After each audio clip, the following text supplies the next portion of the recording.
Hello, everyone, and welcome by Bags. I'll be your reviewer for today. I'm Lonnie, and okay. The We're doing our label week this week. I think you already know that if you've been watching the videos from this past week. The label that we're doing is 88 films. Now, I do apologize because I found out that this movie was reviewed on the channel a while back, but this is pretty much right now. This is the only 88 films title that I own, and the movie is from 1980, and we're talking about Yuli Lommel's The Boogeyman, or The Bogeyman. And first, what I'm going to do is I'm going to give a little review about the movie itself, and then I want to talk about the releasing here of this movie. And it is number 10 in the Slasher Classics collection, and that's kind of interesting because we'll get to that. The movie does have elements of a slasher movie, but there's a little bit more to it. But anyway, let's talk about the story. Now, the movie opens. We see this woman. She's seducing this guy. She's taking the stocking off of her leg. She's very sexy. She's got like a bottle of booze. They're playing kind of sexy music, trying to get in the mood. And it turns out, and she's taking her stocking off her leg, and she's putting it over the guy's head, and making him, even though it's supposed to be kind of kinky and sexy, it definitely looks weird and creepy. So we're introduced to our two main characters as children. There is Willie and his baby sister Lacey. Now, they're forced to go outside while mommy entertains her guest, but they're, looking into the window and they're seeing kind of what's going on. And, well, they get caught, and, the mother, she gets mad. And so the guy, he takes Willie upstairs and he's tying him to the bed, puts a gag in his mouth. And meanwhile, Lacey comes up and she's like peeking into the room to see what's going on. And the mother shoos Lacey away and tells her to go to bed. So, Lacey goes into her bedroom and mommy takes her guest and they're having their fun time in the bedroom. Well, Lacey decides that, what happened to Willie was not cool. So she goes down to the kitchen, she gets a butcher knife, and, she goes up, she cuts the ropes to get Willie free. And basically, there's a scene that you could definitely tell was very much inspired by Halloween. You can see the point of view of the killer. He's got the knife in his hand, and he's slowly making his way to the bedroom. So he gets into the bedroom. Mommy's laying on the bed. The guy's on top of him. So Willie comes up and starts stabbing the guy in the back, and ultimately ends up killing him. The mother freaks out, and then that's pretty much the opening of your movie. Then we move ahead a number of years, and now Willie and Lacey are both grown up, and apparently they're living in the Amityville house with their Uncle Ernest and their Aunt Helen. The reason why I say the Amityville house, the house is one of those Dutch colonials, like what the real life Amityville house was. It's got the windows, high up windows. Everybody always said look like eyes and things. But so years later, they're living with their, Uncle Ernest, their Aunt Helen. Now Lacey is now married to a guy named Jake, and they have a son, Kevin. And so now Willie, because of what happened as a kid, he doesn't speak. He's very quiet, and and he always has this kind of look like he's getting ready to do somebody some harm. And now Lacey, it turns out that she's having all these nightmares, and she keeps, and these nightmares feel too real to her. They feel too vivid, things like that. And so she goes to see a psychiatrist, Dr. Warren, played by John Carradine, who, in my opinion, is probably the best thing about this movie is just the scenes with John Carradine. But, and at first, Jake suggests that they go and, see the house where she grew up, see what it looks like now. Maybe if they see that, like a happy family is living in that home, and, all the bad things from the past are kind of wiped away, that maybe she can learn to move on and, get closure on the situation and move into the future. So, her and Jake decide that they're going to go do that. They're going to travel to the old house. And while they're en route, you're kind of setting up a red herring that doesn't really pay off, because while they're gone, Willie is in the barn. He's cleaning and stuff like that, taking care of the animals and stuff. And this neighbor lady, I forget her name, sorry, but she comes up. She asks to get some eggs, and she, starts trying to be nice to him, kind of seductive. She wants a little kissy kiss from Willie, and he decides because she likes him, he wants to strangle her to death.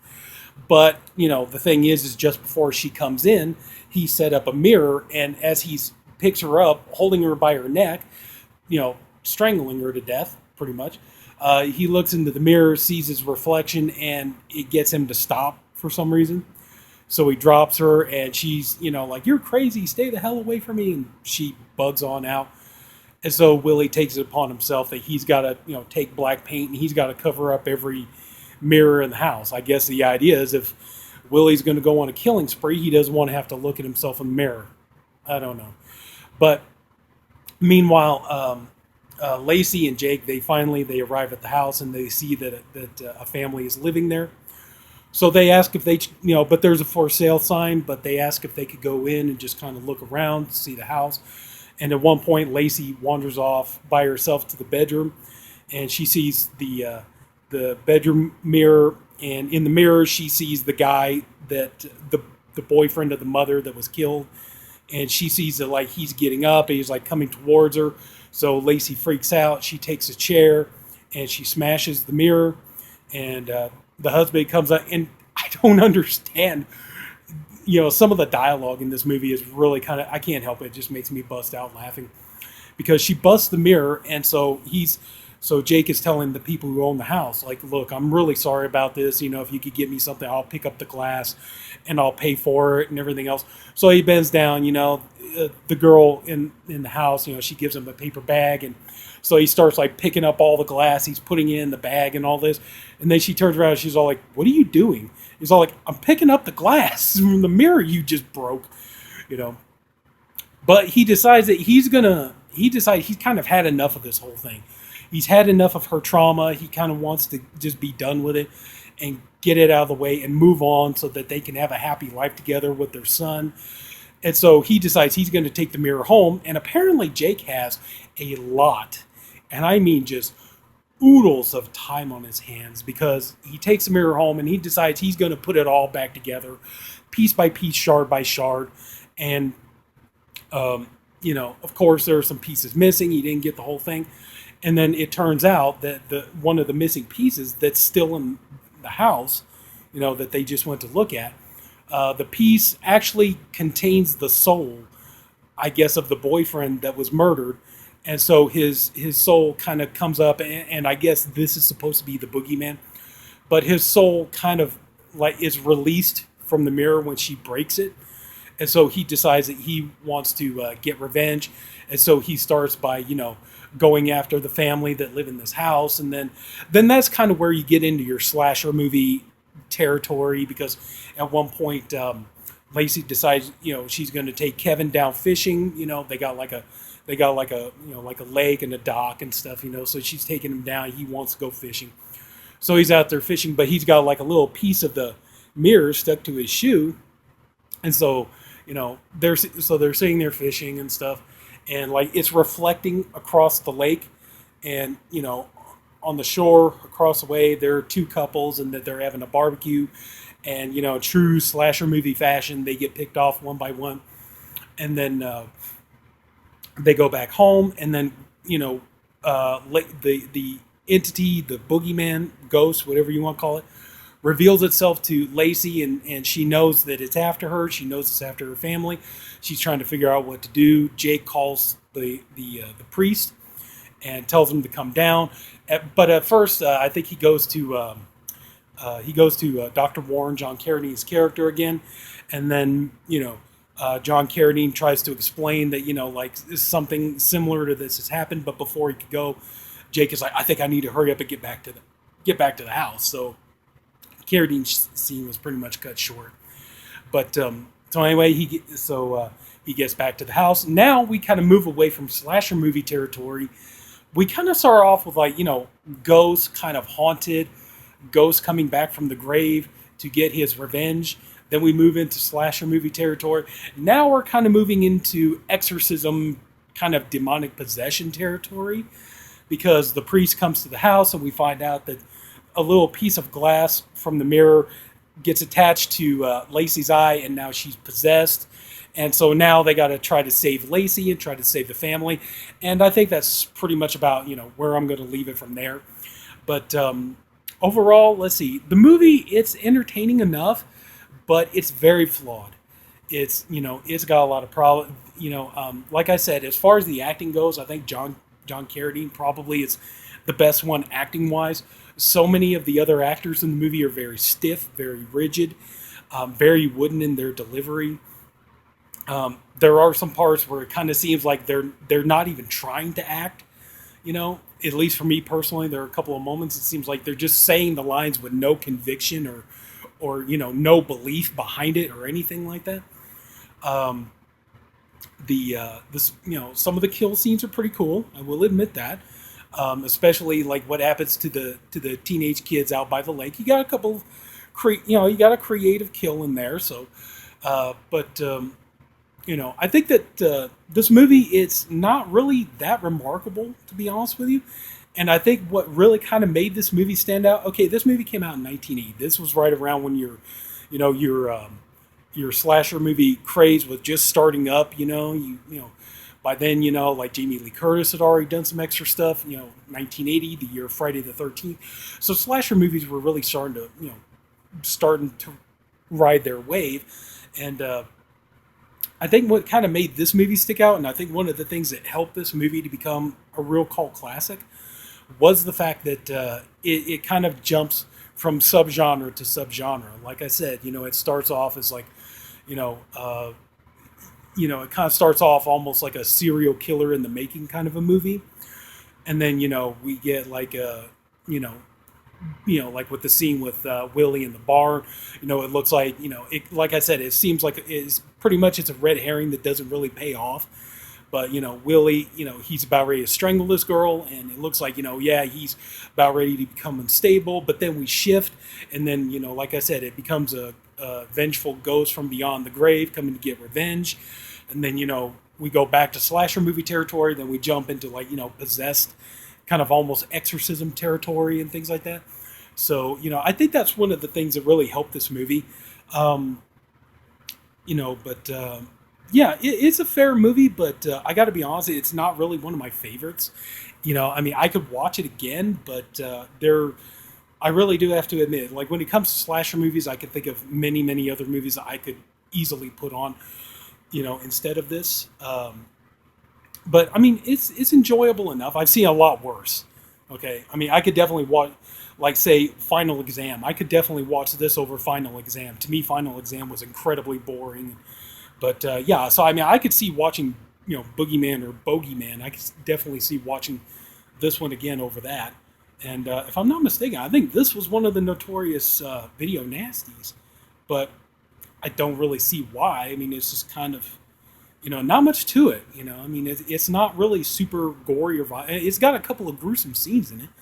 But, it's not really the most violent movie I've ever seen. But anyway, so yeah, I kind of talked about that. So I would definitely say, yeah, if you come across this, check it out. Just don't expect, the best quality slasher movie.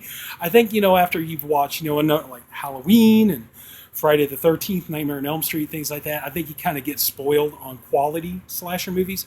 So this one here kind of seems like a little bit more kind of lower tier, but still not a terrible movie.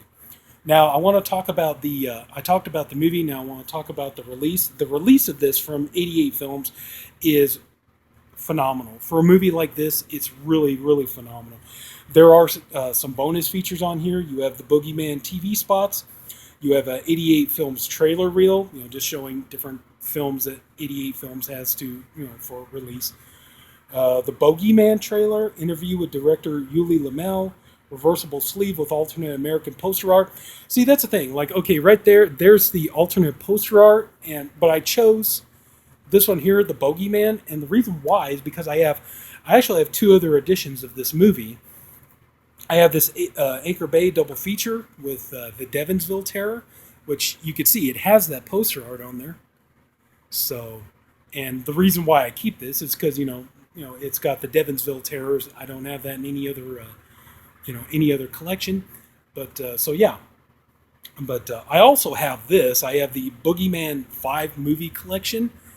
And I know these are those newer ones, you know, and the ones, people are like, oh, those movies weren't very good. But honestly, I know I could probably upgrade a couple of the newer ones to Blu-ray, but honestly, I'm just kind of happy with this for right now. I mean, it's okay. It's not my favorite, so I'm pretty well just satisfied with this. But as you can see, yeah, the Boogeyman 1980, it's on there. So I have 3 copies of this movie. So as you can see there, I got 3 copies of it. But like I said, mainly because I have the Anchor Bay double feature. That's why I just went ahead and went with the Bogeyman for this one, because I just thought it was a cool cover. But yeah, the presentation on this is great, and I will say, if you this is kind of neat. If you're one of those people, like if you don't have a multi-region free DVD or Blu-ray player, you're in luck, because this is one of the few releases that they have that is actually region free. So you could watch, even if all you have is just a Region A or Region 1 Blu-ray player, you can play this on there. And so yeah, that's cool. So at least that's kind of nice too, is when you don't need the region free player to play it. But also too, let's see, the picture quality and the sound quality on this is phenomenal. Now I got to be honest, it's like, okay, the the one on the Anchor Bay looks a little muddy, but it's watchable. It'll do. But this one here, the picture quality, even for just standard definition DVD, the picture quality on this actually looks pretty good. Not bad for a standard DVD. But this here, the picture quality is phenomenal. It looks amazing. I watched this on my 4K TV, and I was blown away by how good the movie looked. It looked amazing. The movie is beautifully photographed. That is one thing I will definitely give, is the cinematography on this movie was astounding. I will say that. That being said, unfortunately though, when you're watching it in such pristine high definition, this is a movie that kind of would benefit a little bit more if you were watching it on like a VHS, because that's part of the problem. The high definition, like there's one part where a girl, the boogeyman is possessing her to stab herself in the throat with a pair of scissors, and you can easily see that the neck appliance is fake. I mean, it looks so fake, because the color of the skin doesn't even come close to matching up. So, so you got that as a problem, and a couple of other instances where you could kind of see, it kind of breaks the magic from some of the special effects, just because the high definition is so good. And so that's a little bit of a drawback. It could kind of take you out of the movie a little bit, but despite that, this movie looks astounding. I think this is probably the best this movie's ever going to look, to be honest with you. I don't know, somebody else could come along and maybe put out another version of this, but I'd be willing to bet you that even if they do, I really don't think that the picture quality is going to be much of an upgrade from this. I think this is probably the best this movie's ever going to look. So I would definitely say, yeah. I mean, and like I said, that's a bonus too, is you don't need a region-free player to play this one. So if you ever come across this one and you want to get it, go ahead and get it. This is awesome, because it even says right there ABC. So it means it's region-free. So yeah, I would definitely say go ahead and pick this up if you come across it for a good price, and you want to add to your collection, or even if you're just curious to see the movie and you can get it for a good price. I definitely say go ahead and get it. The edition itself is amazing. Plus, granted, it's not chock full of bonus features, but at least you get something from it. It's like the DVDs, like the Anchor Bay, all you get is just 2 television spots, and this one here is pretty much bare bones. You get no. You get no bonus features from this whatsoever. So I would definitely say if you come across this and you want to get it, go ahead and get it. I definitely recommend it. But overall, yeah, an average movie, just, not the greatest, but still okay. So anyway, I think that's pretty much going to about do it. So if anybody took the time to watch all this, I thank you for doing it. I appreciate you for doing it. I honestly hope you enjoyed the video. If you did, please leave a like. If you haven't already, go and subscribe to the Body Bags channel. We have a video every day, a different reviewer for every day. I'm the Friday reviewer. We have different guys. Everybody's doing great stuff. We have more label weeks coming up. We have theme weeks. We have all kinds of good stuff. So, yeah, so that's it. So, everybody take care. Have a good night. And I'll see you later.